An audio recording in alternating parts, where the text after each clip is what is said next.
Next example is also an exam assignment. It has two parts. In the first part, the tasks need to be done in one process, and in the second task, there are two processes that each task needs to go through. So we will start with the first part. For the first part, we have five jobs, five tasks. We have the days since arrivals and then estimated time for processing each of these jobs. And also we have the days until the due date for each job. In the first table in the template we have the first come first served rule, uh, in which we will try to order the jobs based on their arrival time. So here we can see the days since arrival for different jobs, and of course they are in the right order. So the first job has arrived first, and then the second job, which is job B, and then job C, job D, and job E. So we don't need to change the order of the jobs based on the first come first served rule. So uh, let's go to the start column. We will start processing job A in at time 0, and then we know that it will take 9 units of time. It is the estimated time. So the end time would be the start time plus the estimated processing time. So it will give us 9. Then job B will be processed. Job B can be processed when the process is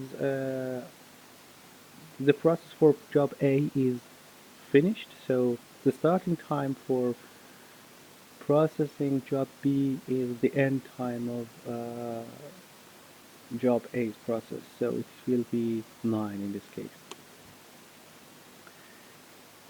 And just similar to the previous case, the end time will be the start time plus the duration, which is 5. So we have 14 as the end time.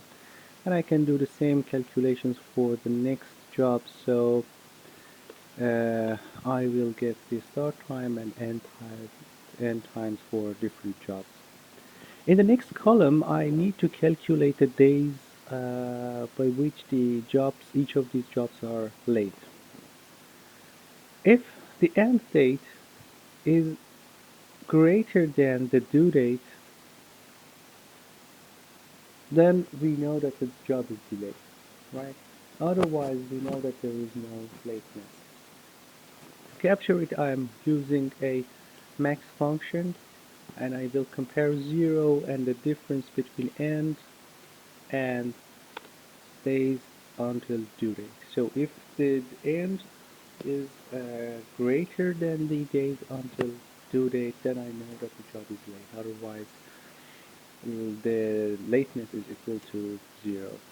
So I can do the calculations for the next items, next jobs. So I can see for job B, I have 4 days of lateness, and for job E, I have 13 days of lateness. So I can calculate the average lateness, and to do so I need to just take the average of these numbers. 3.4 is the average lateness for the rule first come first served rule.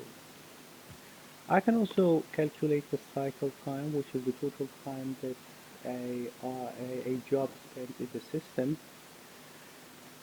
Uh, so the total time is calculated like this. So I know that if I start processing at time 0 or at the current moment, that then the job 1 will be finished at time 9. And I know that at this very moment, the job 1, the job A has been in the system for 5 years because the days since arrival is 5. So the total time that job A spends in the system is 9 plus 5. So it is the cycle time for job A, and we can do the same calculations for the next jobs.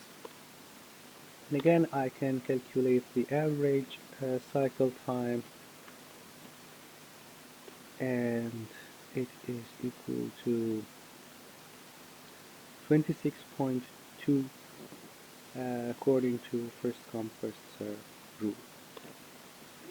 Let's move to the next part, which is the earliest, which is the sequencing based on the earliest due date. Here we have the days until due date for different jobs, so we will do the ordering based on the numbers in this column.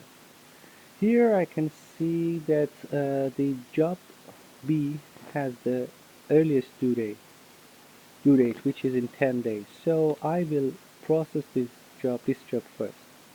Right? So I will put this in the top of the list. So the job B will be the first job to be processed.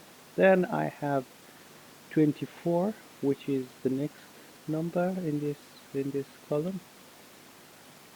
So next I'm going to process job C based on the time until the due date. Then it is job E because it has a due date in 26 days, so it will be the next job to be processed. And then we see, so we have job A with a 30 days uh, time to be processed, and then before due date, and then job B. Yes, uh, maybe it will look better like this. Okay, so now based on earliest due date, I will order the jobs using the numbers in the days until due date. So if I order them based on these numbers, so I will have this order B, C, E, A, and D. So the rest of the calculations will be quite similar.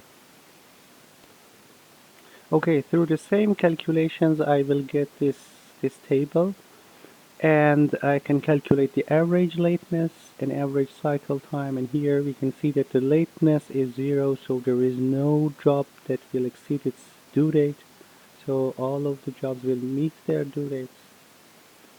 Average lateness is equal to 0, and then we have a cycle time or average cycle time equal to 24.2, which is less than the cycle time for the FCFS rule, meaning that each job spends a shortened time on average in the system according to earliest due date rule. I will now fill in the part for critical ratio.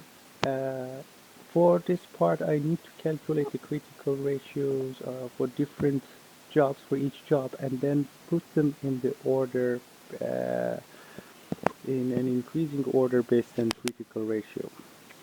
So let's do it here. Critical ratio.